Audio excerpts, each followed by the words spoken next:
আপনার আওতার ভিতরে কিছুই নেই। The situation is totally out of control. আপনি দেখতে পাচ্ছেন আপনার লাইফে আপনি এমন একটা মোমেন্টে এসেছেন, এমন একটা মুহূর্তে আপনি পদার্পণ করেছেন যেখানে পরিস্থিতি একদম আপনার আওতার বাহিরে। আপনি তখন কি করতে পারেন? The best thing you can do is be patient, be সবার।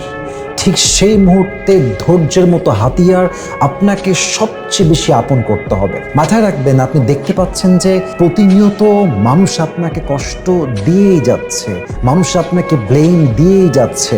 আপনি দেখতে পাচ্ছেন আপনার সামনের সবচেয়ে আপন মানুষটা আপনাকে মিথ্যা বলেই যাচ্ছে, প্রতিনিয়ত চিট করেই যাচ্ছে।